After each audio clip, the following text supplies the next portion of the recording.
본문에서 호세아 선지자는 이스라엘의 음란한 바알 숭배와 또 자기들 기호에 맞게 신상을 제작하여서 이 여호와 신앙을 사람 입맛에 맞는 조잡한 종교로 타락시킨 것을 질책합니다. 그 와중에 하나님은 나는 여전히 너희 하나님인데 그들이 하나님을 잊었다고 분노하십니다.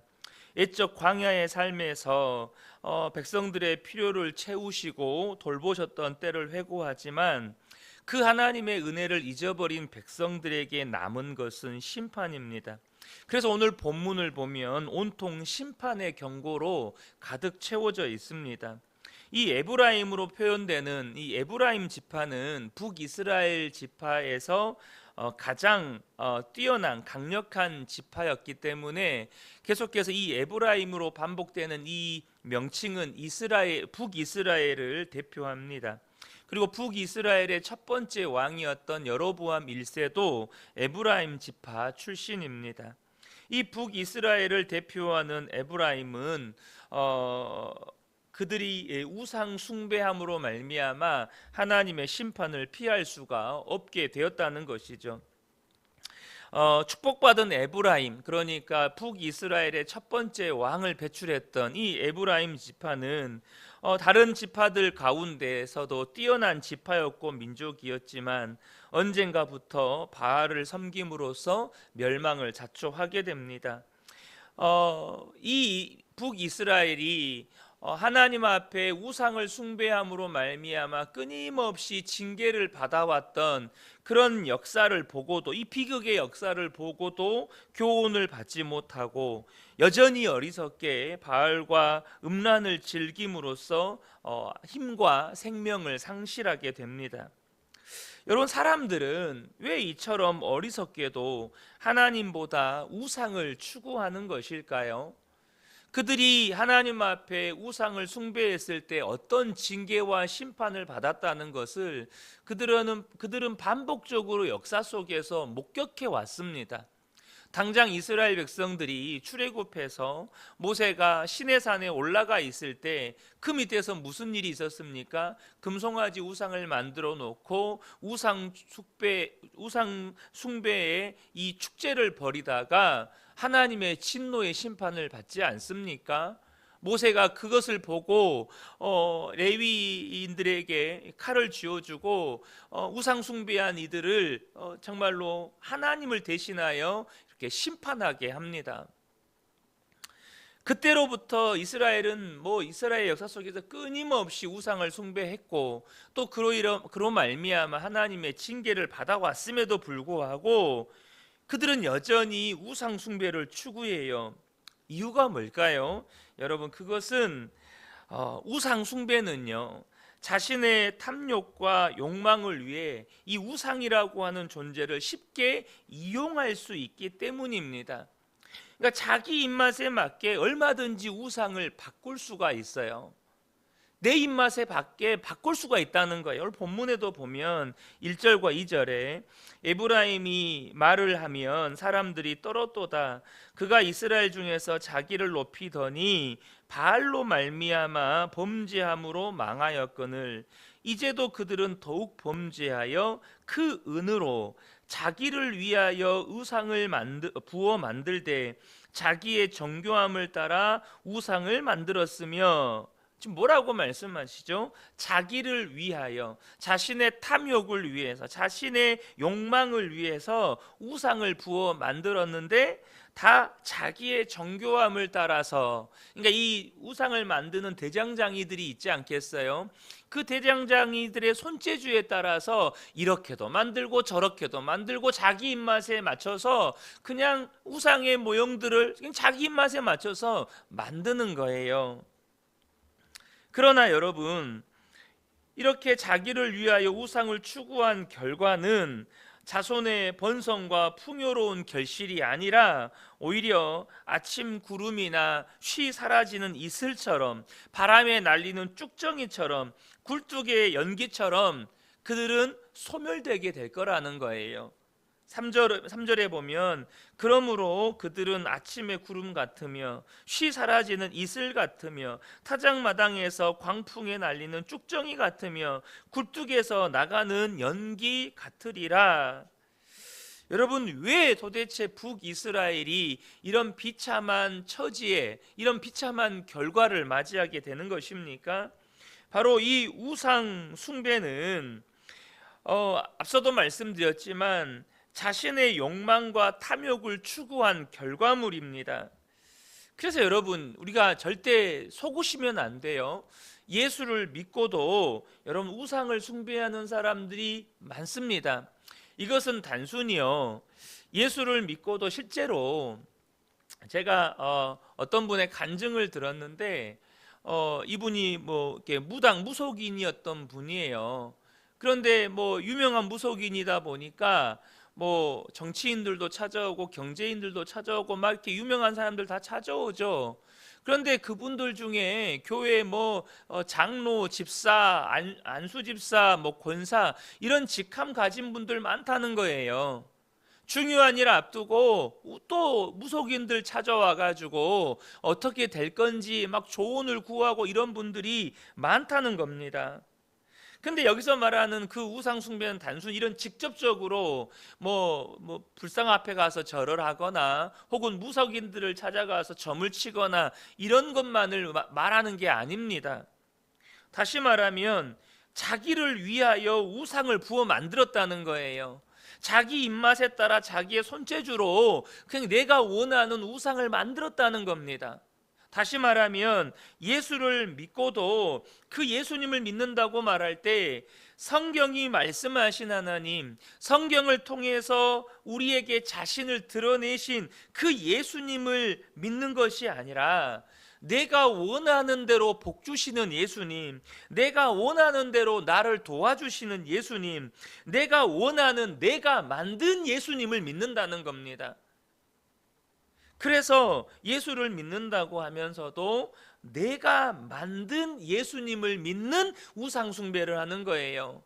그러니까 내가 원하는 예수 우상을 만든 겁니다. 내가 원하는 하나님을 만들어서 그 하나님을 믿는 거예요. 그래서 여러분, 우리는 기도를 해도요, 물론 우리가요 우리의 필요가 있습니다. 그래서 우리의 필요를 위해서 구하지 말라는 뜻이 아닙니다. 그런데 우리의 기도가 온통 내가 원하는 것으로 채워져 있다면, 우리가 하나님 앞에 기도를 하는데 하나님 이거 주세요 저거 주세요, 온통 기도가 내가 원하는 것으로만 채워져 있다면 그것은 예수님이 말씀하셨죠. 너희는 무엇을 입을까, 무엇을 마실까, 무엇을 먹을까 구하지 말라는 거예요. 그것은 이방인들이 구하는 거라는 것입니다. 이방인들이 우상 앞에 구하는 것만을 구하지 말라는 거예요. 무엇을 구하라고 하셨습니까? 너희는 먼저 그의 나라와 그의 의를 구하라. 그리하면 이 모든 것을 너희에게 더하시겠다. 그러면 적어도 우리의 기도가 예수님께서 구하라고 하신 것을 구하는 기도가 되어야 진짜 예수님이 말씀하신 대로, 예수님이 성경을 통해서 자신을 드러내신 대로의 예수님을 믿는 것 아니겠습니까? 그런데 내 기도가 온통 내가 원하는 것만을 구하는 것으로 채워져 있다면 내가 믿는 예수님은 내가 생각하는 예수님, 내가 만들어낸 예수님, 내가 원하는 예수님을 만들어 놓고 그 예수님 앞에 지금 기도하고 있지 않느냐는 거예요. 그것은 어쩌면 내가 만든 하나님을 섬기는 우상 숭배라는 것입니다. 이게 무서운 거예요. 얼마나 무섭습니까? 나는 하나님을 믿고 있다고 착각을 하죠. 그러나 실상은 내가 원하는 하나님을 딱 앉혀놓고 그 하나님 앞에 기도하는 우상 숭배를 저지르고 있다는 것입니다. 그래서 여러분, 이 우상 숭배라고 하는 것은 뭐냐면 결국에는 내가 왕이에요. 하나님은 내가 원하는 것을 들어주셔야 하는 대상이에요. 그러니까 내가 결정하면 내가 원하는 것을 성취시켜주는, 분명히 내 입에서는 하나님이고 예수님인데 그 역할은, 역할의 실상은 뭐냐면 내 입에서 나온 명령을 도와주는 내 종의 위치에 있는 거예요. 하나님이. 하나님이 내가 원하는 것을 들어주셔야 하는 종의 위치에 있는 거죠. 내가 주인, 내가 왕의 위치에 있고 하나님은 종의 위치에다가 갖다 놓는 거예요. 이게 뭐죠? 여러분, 우상 숭배는 결국 하나님이 왕이신 하나님 나라의 대척점에 있는 겁니다. 하나님 나라의 대척점에 있는 거예요. 하나님이 왕이시고 하나님이 통치하시고 하나님이 다스리시는 하나님 나라의 대척점에 있어요. 그래서 여러분, 우상 숭배는 하나님 나라를 파괴합니다. 그래서 하나님은 하나님이 택한 백성인 이스라엘의 우상 숭배를 이렇게 심판하시는 것입니다. 그래서 여러분, 예수 믿고도 하나님의 심판 받을 수 있어요. 왜요? 내가 만든 예수님을 믿고 있으니까. 내가 만든 하나님을 믿고 있으니까. 하나님은 이스라엘이 애굽 땅에 있을 때부터 출애굽의 모든 과정과 광야에서도 또 풍요의 땅 가나안에서도 이스라엘의 구원자와 보호자가 되셨습니다.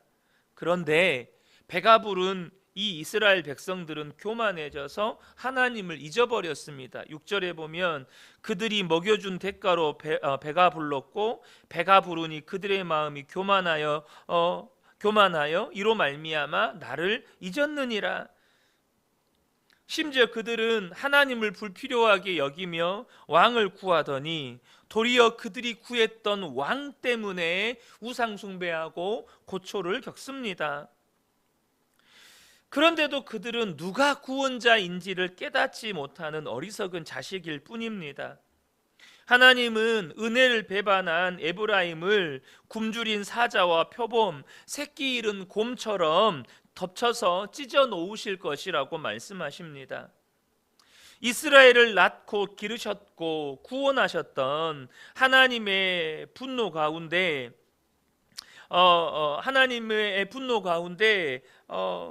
그 이스라엘은 멸망하게 될 거라는 거죠. 이 말씀이 우리에게 주는 두려운 교훈이 있습니다. 그게 무엇일까요? 여러분, 예수를 믿고도 스스로 하나님을 떠난 자들이 있다는 것입니다. 예수를 믿었지만 삶의 고난이나 세상의 유혹으로 인해서 스스로 하나님을 떠난 자들이 있다는 거예요. 본문에서 이스라엘 백성들은 무슨 유혹입니까? 더 잘 먹고 잘 살고 싶어서 세상의 유혹과 쾌락 앞에서 우상 앞에 스스로 굴복하는, 유혹받고 하나님을 떠난 자들이 있다는 거예요. 고난받고 하나님을 떠난 자들이 있다는 것입니다. 갈라디아서 1장 6절을 보면 그리스도의 은혜로 너희를 부르신 이를 이같이 속히 떠나 다른 복음을 따르는 것을 내가 이상하게 여기노라.